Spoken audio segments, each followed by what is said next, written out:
My Govanen and Ellen Sila Lumen Omentielvo. And since I'm releasing this in the week of Christmas 2019, Happy Yule! This is going to be basically my Christmas or Yule gift to all of you fans out there, because this took a lot of work, and frankly, the extent to which I had to condense the Beren and Turin stories is almost criminally painful, so this was quite a sacrifice in a lot of ways. But I did say at the end of my Silmarillion synopsis series that I would end up doing the entire Silmarillion in one video, so here it is. In the Ainulindale, we get an account of how Eru Iluvatar creates the Ainur, or Holy Ones. He teaches them music, he propounds a great theme to them, they play the theme, and then he shows them what they have sung, and it turns out to be the world and all of its history. And then he brings it into being. And then as part of all of that, Melkor, who is the greatest of all the Ainur, he tries to kind of mess it up and make it kind of his own thing, and therefore we have evil brought into the world. In the Valaquenta, we learn about the various Valar and Maiar who are going to be important to the story. The main ones we want to know about are Manwe, who is the Elder King of the gods, or Valar; Varda, his spouse who makes the stars. Manwe is in charge of winds and is associated with eagles. Melkor, of course, is the big bad guy. He is the Satan figure. Ulmo is the Lord of Waters. He is going to be the one who plays the greatest role in Middle-earth throughout this entire process. And then you have Yavanna, who makes the trees. We have Aule, who is the craftsman, who ends up creating the dwarves, and a few others that we don't really need to know about for the most part. In the Quenta Silmarillion Chapter 1, we get an account of how Melkor tries to basically take over Arda, which is Earth as we know it, basically, for himself. But Tulkas, who is one of the other Valar that I didn't mention earlier, comes into Arda from the outer regions of the created universe, drives Melkor out. The Valar then set up a little realm in the middle of the Middle Earth, basically the great continent in the center of the world, and raise two great lamps to give light to the world. Melkor sneaks back into Arda, attacks the lamps and throws them down. The Valar then remove to a continent to the west named Aman, set up the kingdom of Valinor, or the realm of Valinor, not really a kingdom. And Melkor, meanwhile, sets up his own domain in Middle-earth in the north. Meanwhile, back in Valinor, Yavanna brings to being the two trees of Valinor, which will become hugely important later. In Quenta Silmarillion Chapter 2, Aule makes dwarves, Yavanna makes Ents. In Quenta Silmarillion Chapter 3, Orome, one of the other Valar that I also didn't mention earlier, ends up finding the Elves by happenstance, seemingly, and ends up inviting them to come back to Valinor with him. Many agree, but not all do, and they set out on a journey toward the west to eventually come to Valinor. Melkor, though, it seems, has previously discovered elves and has captured some and made out of them the race of orcs. However, the Valar end up making war on Melkor in order to prevent him from further messing with the elves, and he is brought to Valinor in captivity. In Quenta Silmarillion Chapter 4, Thingol, one of the three leaders of the elves who was an emissary to Valinor to kind of decide do they want to go there or not, he ends up meeting Melian, a Maya, in the woods and is entranced by her beauty and singing and is lost to his people. In Quenta Silmarillion Chapter 5, the Noldor and the Vanyar, two of the peoples of the elves, do come to Valinor. The Teleri, the people of Thingol, are lingering trying to find Thingol, which doesn't really turn out too well, so some of them stay behind, but others do eventually finally cross over to Valinor, although they are kind of live apart and nearer the sea for the most part. Thingol eventually does come out of the woods with Melian and ends up ruling the realm of what we would know as Beleriand, basically as the acknowledged lord of all the elves left in Middle-earth in that region, although Círdan also kind of maintains a semi-independent realm at the Havens in the further south from where Thingol is in what will be known as Doriath. In Valinor, the king of the Noldor, Finwë, has three sons, Feanor, Fingolfin, and Finarfin, by two different wives, because Feanor's mother dies in childbirth and he eventually remarries, and that's how he has Fingolfin and Finarfin. In Quenta Silmarillion Chapter 6, Feanor's early life is described, and we don't much care about it. other than he's unhappy about the fact that he doesn't have a mother and kind of envies the fact, well, not envies, but doesn't particularly like his brothers. But he turns out to be a really great craftsman. And in the meantime, Melkor is eventually kind of let out on parole, and hiding his intentions begins to plot the downfall of the elves, who he basically blames for his captivity.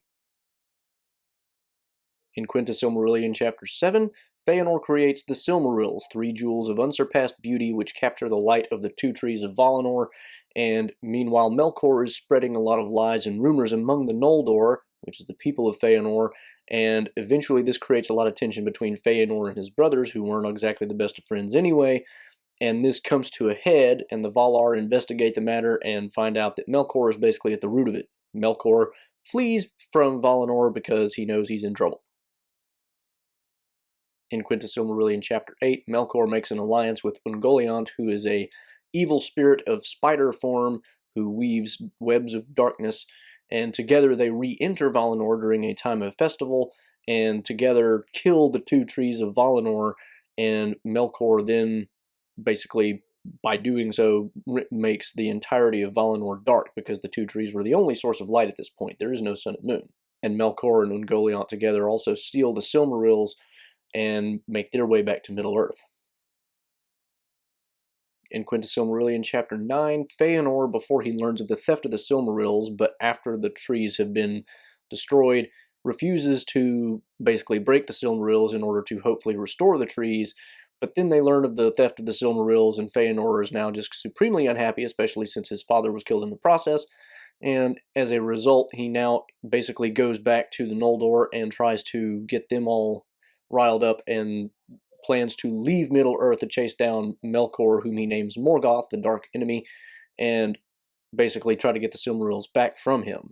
In the process, they try to get the ships from the Teleri, who live by the seashore and who were really the only elves to build ships at this point. The Teleri refuse, and Feanor leads a lot of the Noldor in attacking the Teleri. Some of the Noldor hold back or even fight on the other side. Nevertheless, they do end up taking the ships by force. As a result of this, in their attempt to finally flee Valinor, Mondos, one of the other Valar, or a messenger of him, gives a prophecy basically saying, if you continue on this road, you'll have a lot of bad things happen to you.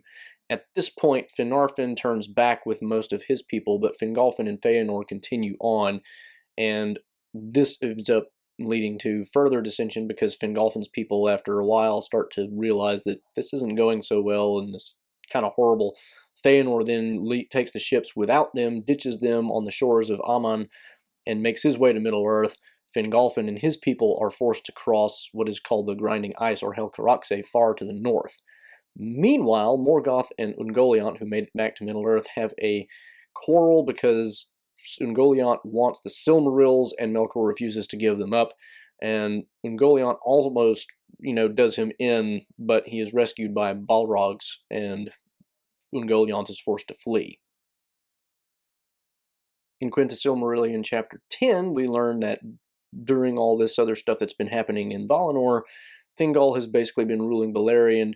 Dwarves come into Beleriand at this point, and Luthien, the daughter of Thingol, is born, and at the same time, also, evil things begin to multiply in the further eastern parts of Middle-earth, and as a result, some of the elves who had never come on the journey or had left it at earlier points now cross into Beleriand, and these become the Green Elves of Osiriand.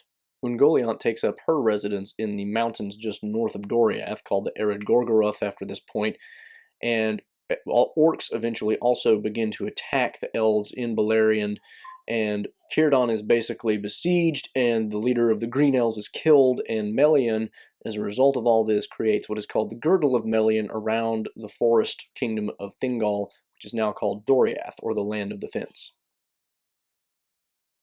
In Quenta Silmarillion Chapter 11, Manwë, learning that Feanor and Fingolfin have basically pressed on, tells that the Noldor will in fact achieve some great deeds, and Yavanna meanwhile tries to restore the trees. This fails, but they do each bear 1 fruit apiece, and these Aule uses to build what we would know as the sun and moon, and these are set in the sky in vessels helmed by 2 of the Maiar, and at first they are both in the sky at the same time, but some of the other Valar are like, well, there's no nighttime now, we can't sleep. So they eventually change it to what we know of as the roughly 24-hour cycle, sun in the sky, moon in the sky, but with the moon sometimes chasing the sun and therefore not really keeping time quite right. Hence we have a 28-day month for a moon, but, anyway, all that fun stuff. Also, Morgoth attacks the moon at one stage, but seeing all of this, the Valar fear that Morgoth may in fact try to invade Valinor, and so they hide it behind enchanted islands in shadowy seas and raise the mountains at the eastern edge of the continent of Aman to make sure that nobody can get back to Valinor. In Quenta Silmarillion Chapter 12, we learn of the arising of men in the east of Middle-earth.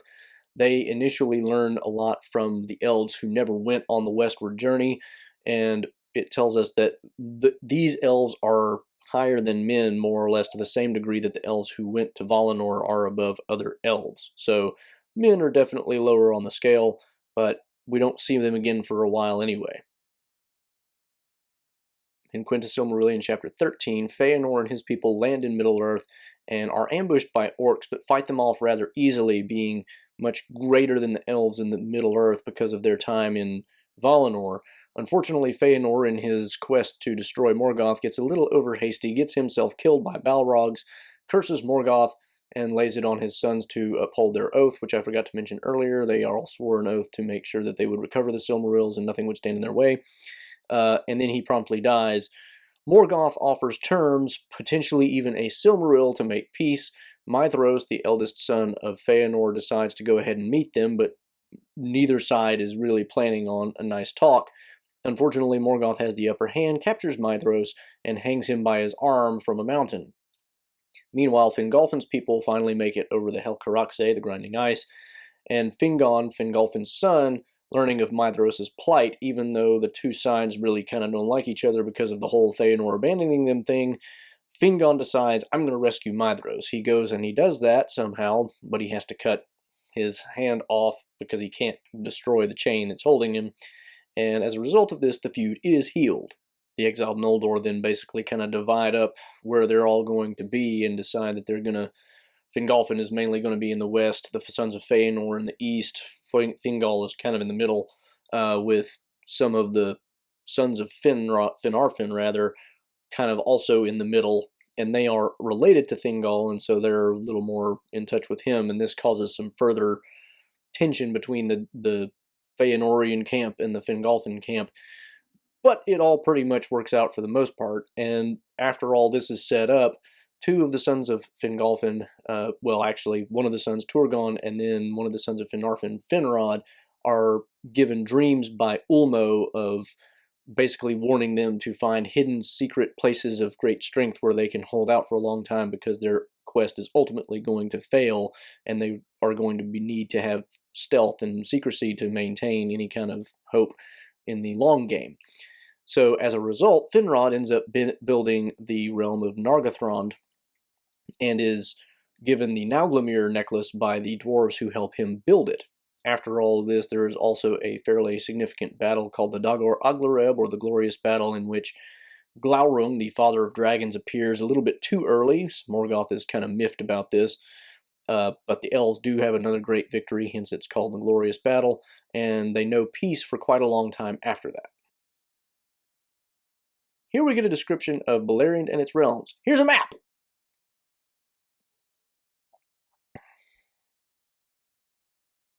In Quenta Silmarillion Chapter 15, we learn that the Turgon finally bears fruit with his dream that he had from Ulmo, finds the hidden valley in the middle of a mountain range, and there builds the hidden city of Gondolin.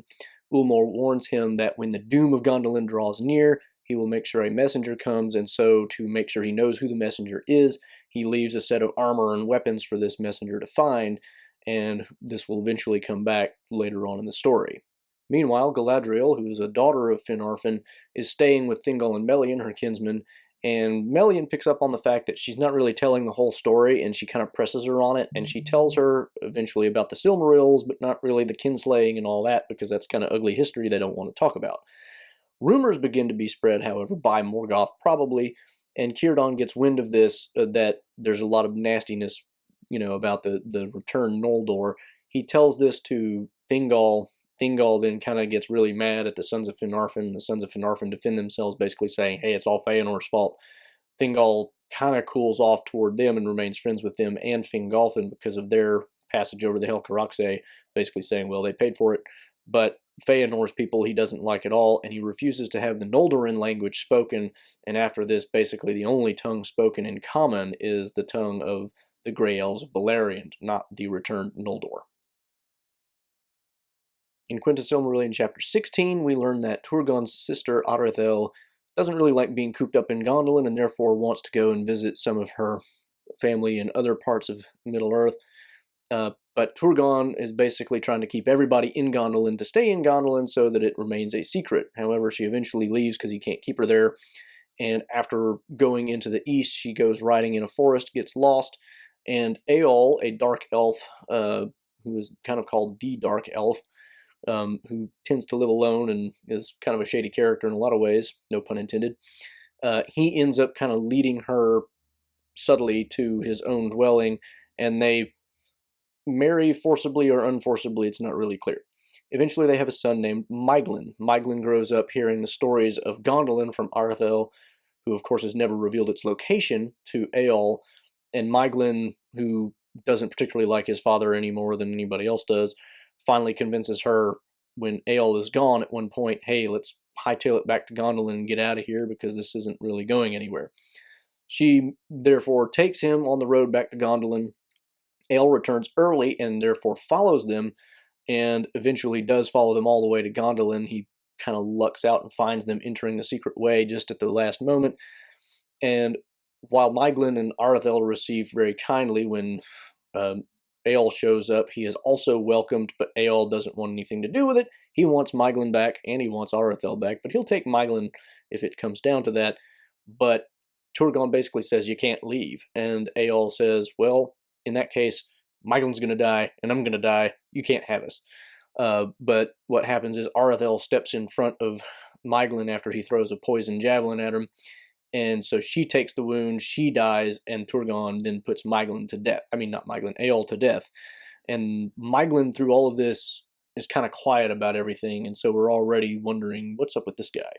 Eol, in the act of being killed by being thrown over a wall, curses Meiglin to a similar fate. Meiglin, after this, also falls in love with Turgon's daughter, but being cousins, they're legally not allowed to get married, and this makes for some real awkwardness. In Quenta Silmarillion Chapter 17, men finally make it to Beleriand. Finrod is traveling in the east near the Blue Mountains, or in the area of Osiriand, and finds a camp of men while he's out there. And it eventually comes to pass that there are three groups of men that cross over, and they're known generally as the House of Beor, the House of Haleth, and the House of Hador. Now, these three houses collectively are known as the Edain and are also called the Elf Friends. Other men will eventually cross over, and they're not considered Elf Friends as much because they end up siding with Morgoth. But these men become much greater than most men because of their association with the Elves. Thingol is none too happy about the idea of men wandering around, and he basically says, no men allowed in Doriath. Melian, however, says, one will enter Doriath because fate will bring him here, fate stronger than my girdle, and it will be of Beor's house. That will become very significant in a few chapters, so pay attention. Also, all of these houses of men eventually move further west into Beleriand, and the people of Haleth, though, kind of live apart on their own in the forests, whereas the people of Beor live north in the mountains, and then the people of Hador live further west with Fingolfin's people. Some of the men, however, are not too keen on joining this war because they were hoping to avoid all of the death and destruction that they left in the east, and as far as that goes, their history is not entirely clear, but it appears that Morgoth corrupted their ancestors long ago, and these are the men who are kind of trying to escape that and basically not be bad people. But some of the men kind of want to leave and not get involved in all these wars, but then it turns out that Morgoth maybe overplays his hand, and some of them change their mind. In Quenta Silmarillion Chapter 18, Fingolfin is considering trying to get everybody to attack Morgoth now that they have the added strength of men, but nobody else is really keen on the idea, so nothing comes of it.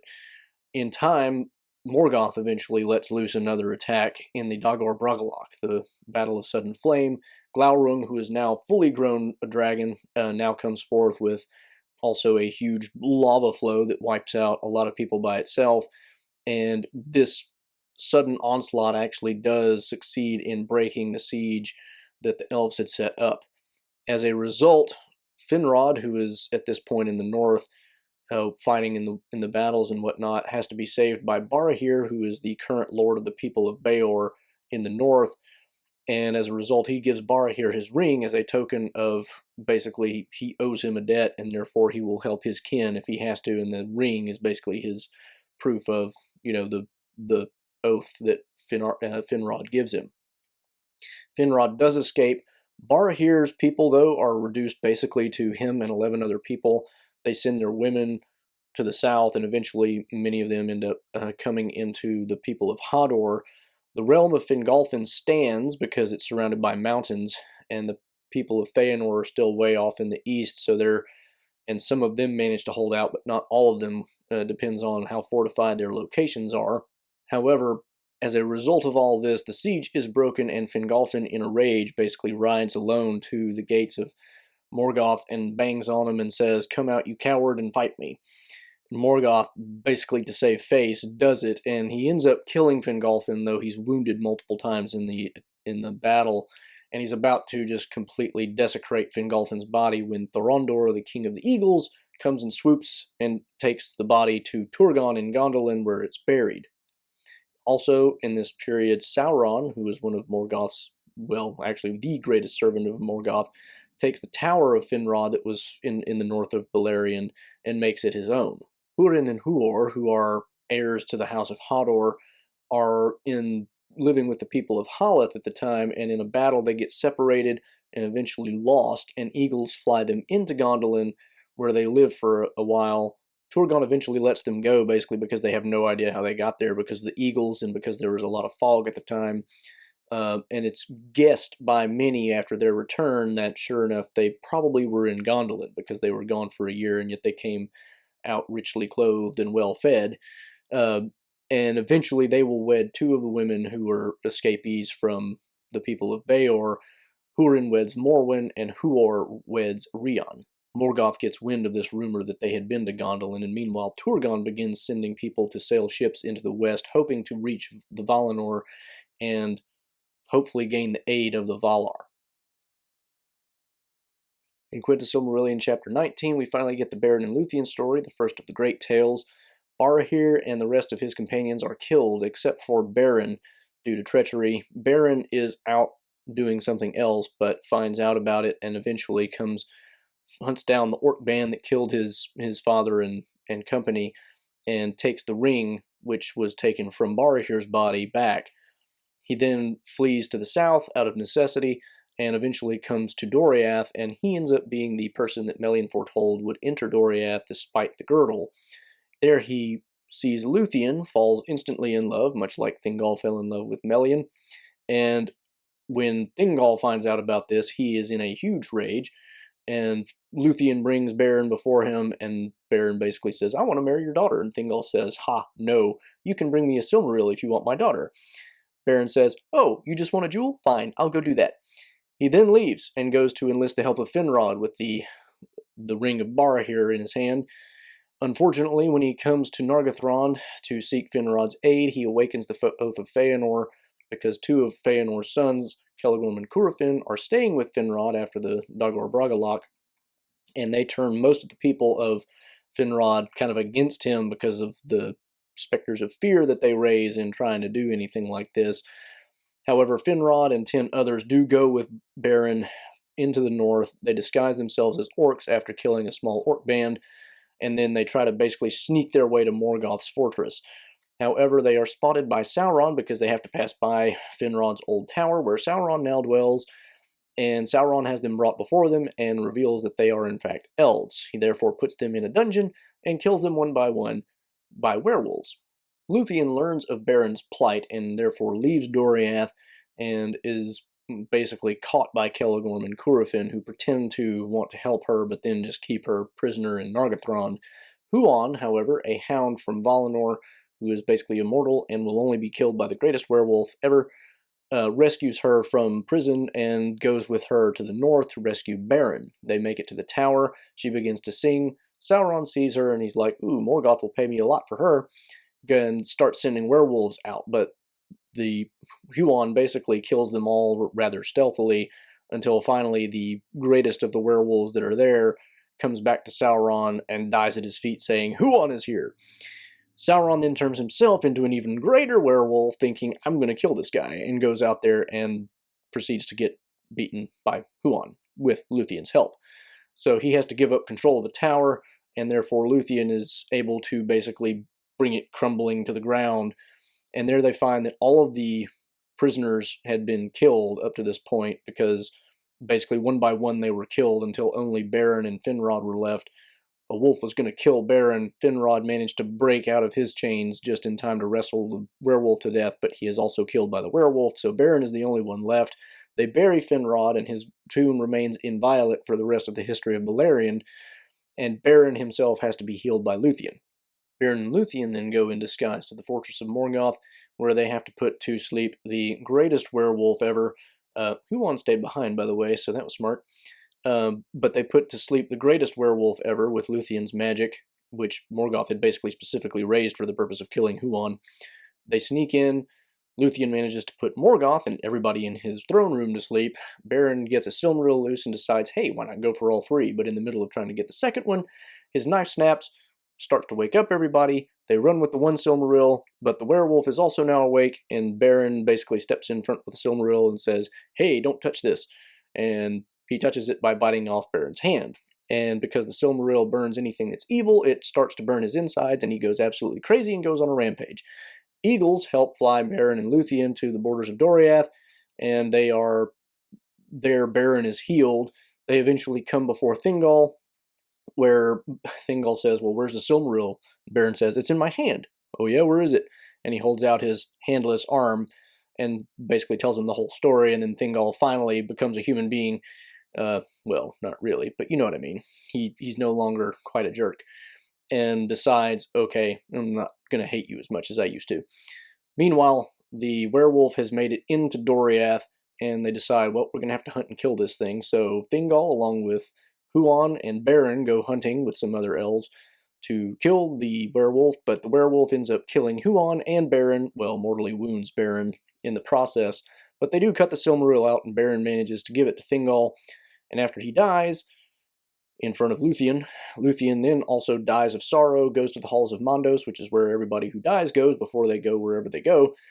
And alone of all the instances of people who come to the halls of Mondos, she moves him to pity with her song of woe of everything that she and Beren had been through. And so the Valar agree that they can both go back as mortals, and she chooses to do so. So now Beren and Luthien will both live out their lives as mortals. This makes Thingol happy in that Luthien comes back to life, but Melian sees kind of written in her daughter's eyes what happened, and now she's really sad. So Beren and Luthien are mortal, they come back, and that's pretty much the end of the Beren and Luthien story. In Quenta Silmarillion Chapter 20, we learn that Beren and Luthien go off to live in the east near Osirion. Maedhros, seeing that Morgoth is not completely unassailable, decides, well, let's try to get everybody together and fight back. Unfortunately, because of what Celegorm and Curufin did to Beren and Luthien, they're not, the people of Nargothrond and the people of Thingol in Doriath are not really keen on making any alliances with the Sons of Feanor, but other elves are pretty much okay with the idea, as well as dwarves that they've allied with. Some people from Nargothrond do go because one of the lords of Nargothrond has a brother who was captured in the previous battle, and this becomes significant. The people of Fingolfin Fingon at this point. Fingon is now the ruling king because Fingolfin died.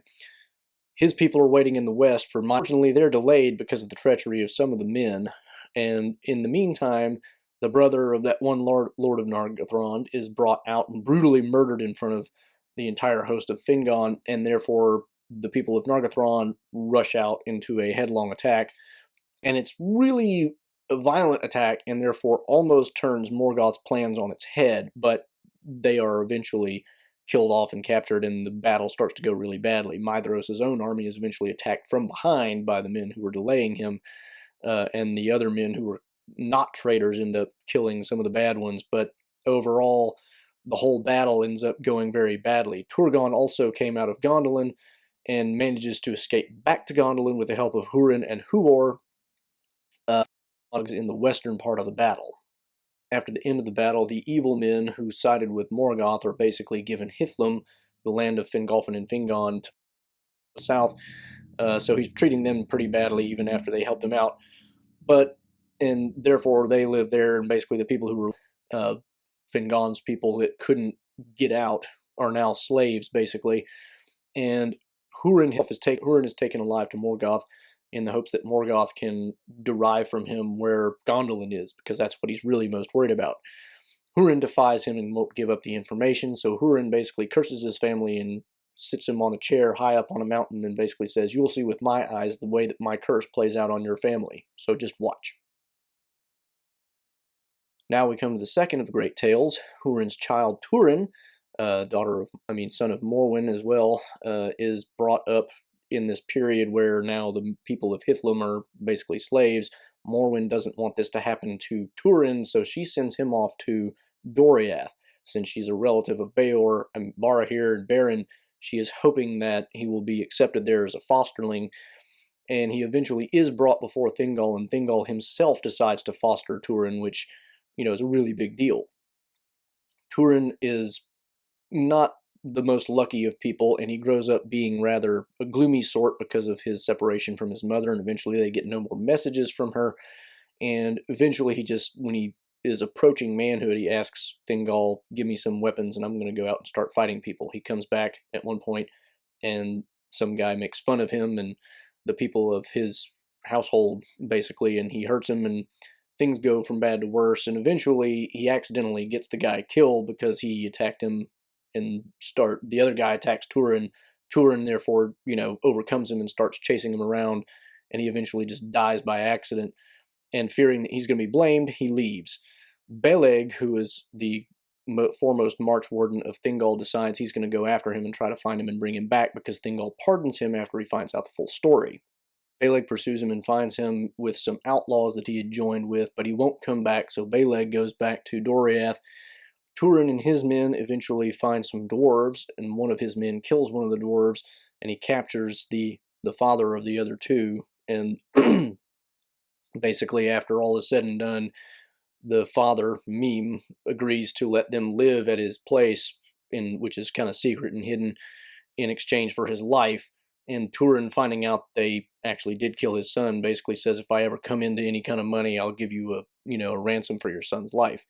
Beleg eventually comes back again, finds them here, and joins with Turin, who still won't come back because he's stubborn and prideful.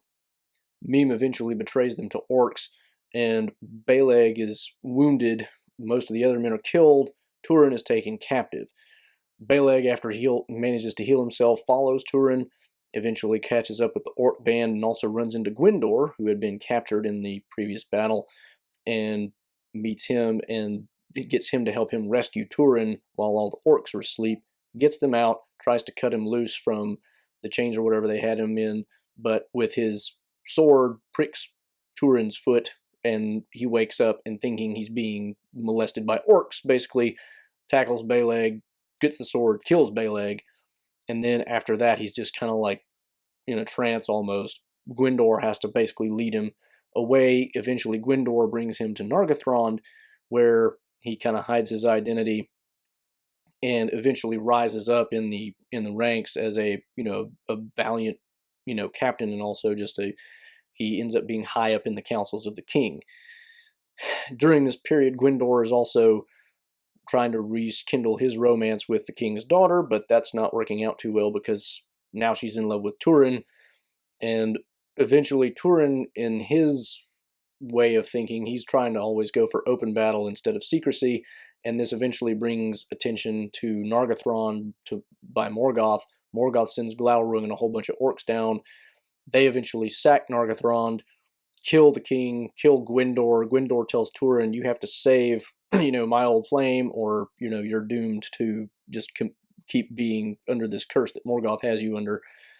Turin gets to Nargothrond as they're sacking it, and he attacks Glaurung. Glaurung, however, with magic, basically holds him like he's stone, and lies to him, basically saying that his family is being enslaved in his old homeland, and tells him that if you don't go there, you're really in bad shape, and you're a horrible son to boot.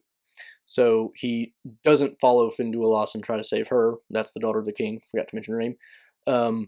He goes back to the north to find his family, only to find out that they have already left for Doriath. He gets really mad, kills some of the bad men who live there, and then leaves.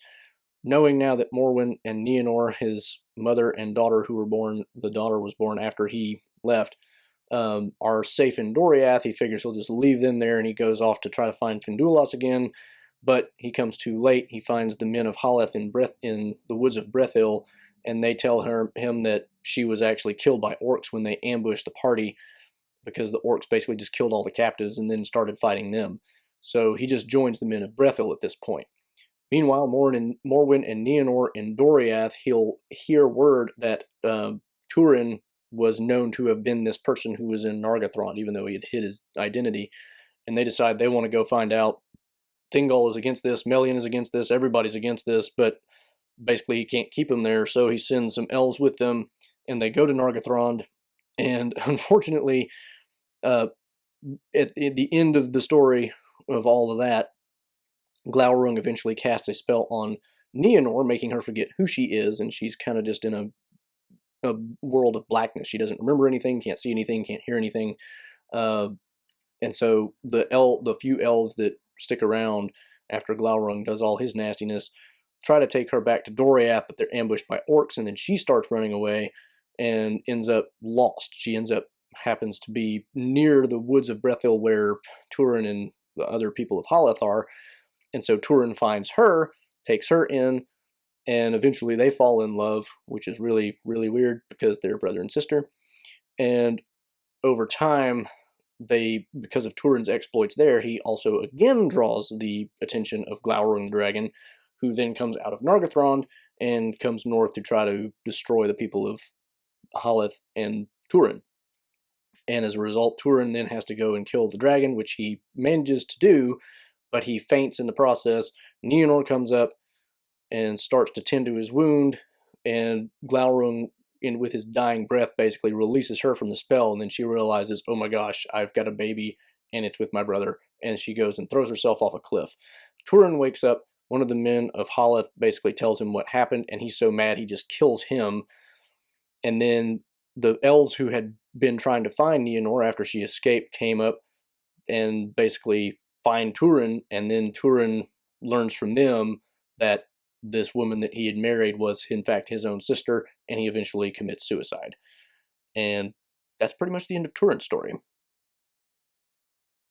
In Quenta Silmarillion Chapter 22, Morgoth, after the playing out of this curse on Hurin's family, finally releases Hurin, pretending to be merciful, but of course Hurin knows better.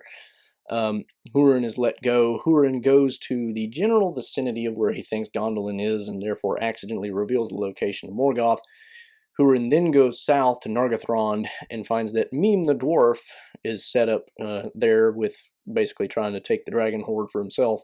Hurin, knowing what he's done to Turin by betraying his hiding place to orcs, kills Mime the dwarf, takes the Nauglamir, which had been made by dwarves, and goes with it to Thingol, and basically kind of ironically, sarcastically says, here's your payment for your really great fostering of my son. Thingol and Melian talk to him, and Melian basically makes him see that he's kind of seeing things crookedly because he's seeing with Morgoth's sight. And as a result of this, Hurin, finally just kind of in despair, eventually kills himself. Thingol, however, seeing the Nauglamir, which is like the greatest thing the dwarves have ever made, and thinking about the Silmaril, says, I want to put these two together. And there just happen to be some dwarves there visiting from the east, and he says, here, put these two together in the most beautiful necklace ever. The dwarves are kind of greedy, and they decide, well, we're going to keep this thing. And so when Thingol comes for the finished product, they basically say, nope, we're keeping it, and Thingol gets really mad, and they eventually kill him, and they try to escape, but that doesn't work out. Although a couple of them do make it out, they don't make it out with the Silmaril and the necklace.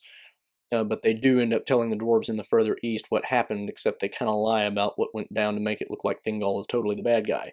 Therefore, the dwarves come to attack Doriath, and Doriath is open to them because Melian, now that she is no longer wedded to Thingol, who is now dead, and she's kind of really sorry about the whole thing, now doesn't really have any power to maintain the girdle, and there's nothing keeping them out. And so the dwarves come and they sack the kingdom of Doriath, make off with Silmaril, but messengers come to Beren, who just happens to be living near the road back to the dwarven kingdoms, basically saying, here's what's going on, you need to do something about this. So Beren and his son Dior go out and fight the dwarves with the help of some Ents, by the way, and take the Silmaril from them. He gives it to Luthien, who is now the greatest vision of beauty ever seen in Middle-earth, because she's the most beautiful elf ever born, and is wearing the most beautiful thing ever made.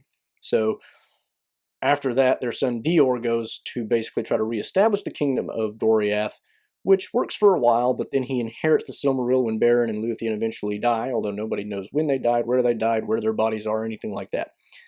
Dior, once he gets the Silmaril, the sons of Feanor now learn about this, and they tell him, hey, give me that. And Dior's like, heck no, and they all come, and now the sons of Feanor attack Doriath. And they destroy Doriath, kill Dior, his wife, and his two sons, but luckily his daughter, with the Silmaril, escapes to the south and evades the sons of Feanor, but the kingdom of Doriath never rises again. In Quenta Silmarillion Chapter 23, we kind of rewind a little bit and go back to Huor's wife, Rian, who gives birth to Tuor in the same year, the battle where Huor is killed. She learns that Huor has been killed, leaves Tuor in the care of some Elves, goes and dies on basically the Mound of the Slain. Tuor with the Elves are eventually attacked by orcs. Tuor is taken as a slave for a few years, escapes, and eventually comes to the west, kind of under the guidance of Ulmo, to the shores of the sea, and eventually comes to Turgon's old home and finds the armor and whatnot that he had left there for the messenger that Ulmo would send. Ulmo also makes sure that a mariner from the last ship that Turgon commissioned to go into the west gets cast up onto the shores, and his name is Varanwe, and Varanwe leads Tuor to the hidden city of Gondolin. When Tuor reaches Gondolin, however, Turgon is not really keen on leaving Gondolin, even though he was kind of told from the get-go, you're going to have to leave eventually, and decides not to go. Part of this is because of Myglin's influence. Myglin is pretty high up in his councils. Tuor, however, is given honor and prominence in Turgon's councils as well, and eventually Turgon gives his daughter Idril to Tuor, which makes Myglin really mad at Tuor. Myglin is eventually captured by orcs when he's wandering kind of outside the boundaries, which he's not supposed to be doing, and to save his skin, he betrays the location of Gondolin to Morgoth. Idril, who has been kind of foreboding something bad would happen, has a secret tunnel commission so that you can escape from Gondolin in the event something really bad happens. And something really bad does happen, because Morgoth attacks in a time of festival, and Gondolin is sacked. Tuor eventually kills Myglin, who is trying to force Idril and Tuor's son Ainulindale to come with him, but he throws him over the wall. How about that?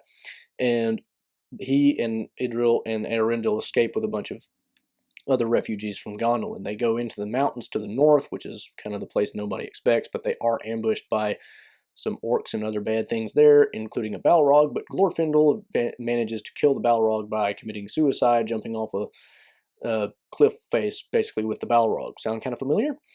The refugees then make their way south, ultimately, and eventually join up with the people that had escaped from Doriath, and together these people end up making a shipbuilding life, along with Círdan the Shipwright, who is at this point living on the islands of Valar, because much earlier in that really nasty battle, basically his area had been wiped out as well. In his old age, Tuor and Idril go off to the west in a ship that he builds and are never seen again, and it's believed that Tuor, alone of all men, is actually counted among the Eldar as far as his ultimate destiny.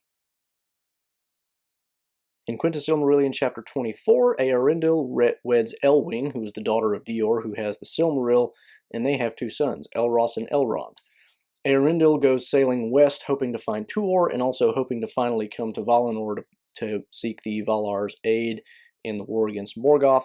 He doesn't really have much luck, though. In the meantime, the Sons of Feanor learn that the Silmaril is down south with Eärendil and Elwing, and they make a demand saying, give us the Silmaril or else. People there are like, no, that's not cool, and also Eärendil's not even here to respond to you, so I'm not really cool with the idea of giving it up. So, of course, the Sons of Feanor attack and kill or capture pretty much everybody there, and at this point, even a lot of their own people are siding against them, but they still come out victorious.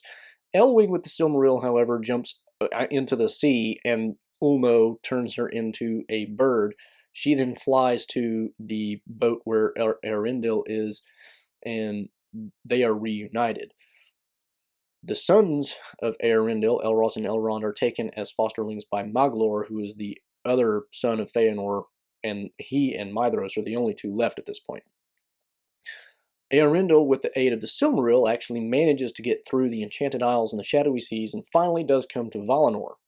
His request for aid is granted.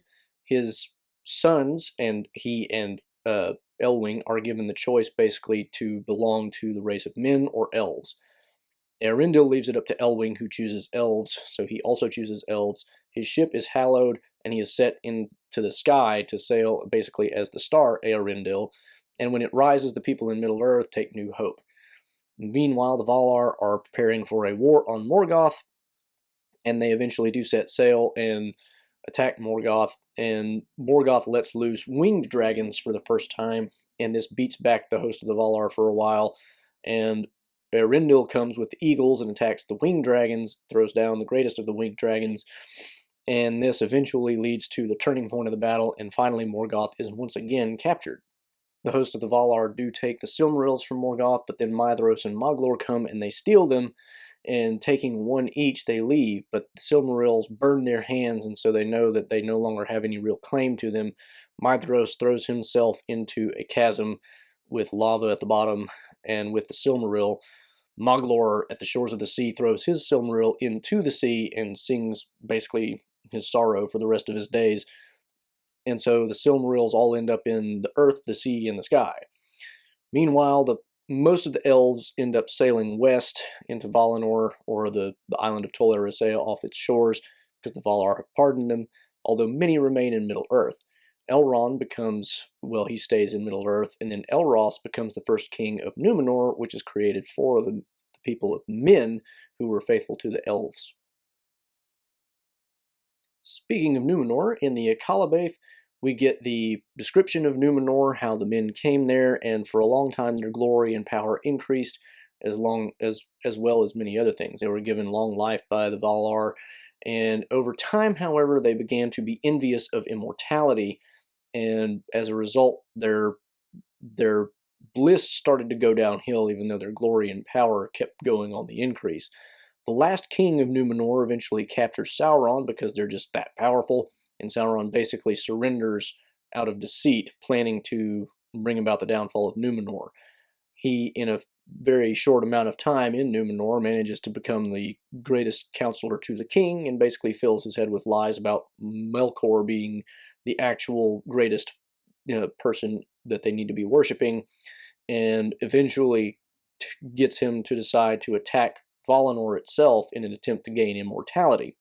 As a result, Eru Ilúvatar himself steps in and basically sinks Numenor by creating a giant chasm in the sea, removing Aman and Eressëa from the world and making the world into a globe for the first time. Up to this point, it's been flat. However, Elendil and Isildur and Anarion escape with 9 ships from Numenor, having kind of premonition that something like this was going to happen, and they escaped to Middle-earth and found the kingdoms of Arnor and Gondor. And finally, in the final section of the Rings of Power in the Third Age, Sauron at the end of the First Age, when Morgoth is finally overthrown, kind of repents or pretends to repent, it's not really clear which, but he doesn't want to go back to Valinor and be judged and probably, held in jail for a while until given parole, so he stays in Middle-earth, turns back to his evil ways, and eventually he begins to try to make friends with the Noldor who remain in Middle-earth, and makes friends with basically the elves who live in Eregion, which are headed by Celebrimbor, who is the grandson of Feanor and the greatest craftsman left in Middle-earth. With his help, they learn the craft of ring making, and he is planning to use this to ensnare the elves. However, when he makes his own one ring, he is discovered when he puts it on, and the elves basically realize, oh, we've been duped. Sauron, realizing that they've caught on to him, goes off on a rage and makes war on them and lays Eregion waste. However, he is not able to completely overcome Elrond, who is further north and west, and eventually he is taken captive by the King of Numenor, as I mentioned in the Akallabeth section. After the downfall of Numenor, he returns, of course, and eventually makes war on the peoples of Middle-earth again, but now the kingdoms of Gondor and Arnor are here, and the last alliance of elves and men manages to defeat Sauron. He is therefore, basically rendered impotent for quite a long time. Isildur, however, doesn't destroy the ring. He takes it for himself, but then loses it and gets killed in the process, and the ring remains hidden for a long period of time until Gollum finally gets it. In the meantime, wizards come into Middle-earth to aid the people of Middle-earth in fighting Sauron, who will eventually become a powerful force again, and does so in the guise of the necromancer of Mirkwood. In the process of all this, of course, we get the stories of The Hobbit and The Lord of the Rings, and eventually the Aragorn, the heirs of the kings of both Gondor and Arnor, the northern kingdom of Arnor had disintegrated quite a long time ago, and Gondor had lost its king and was ruled now by stewards. He ends up coming forth as the heir of Isildur, takes up the kingship of both Gondor and Arnor, manages to defend Gondor. Frodo throws eventually the ring into the fires of Mount Doom, and we get the end of The Lord of the Rings and the tales and songs of the Elder Days. And that is the Silmarillion cover to cover. So, hope you enjoyed that video. Hope it was not too cut down. Hope it was not too long. It's really kind of hard to draw a fine line there. But anyway, if you did enjoy it, please do give it a thumbs up. Please do share it around. If you want to follow me on Twitter at JRRTLore, you can find some occasional Tolkien-related trivia questions there. You can also, of course, subscribe to the channel here. Don't forget to click that bell icon. You can support the channel here, and you can find 2 of my previous videos here. Until the next time, I'm the Tolkien Geek signing out for the Tolkien Lore channel. Namarie.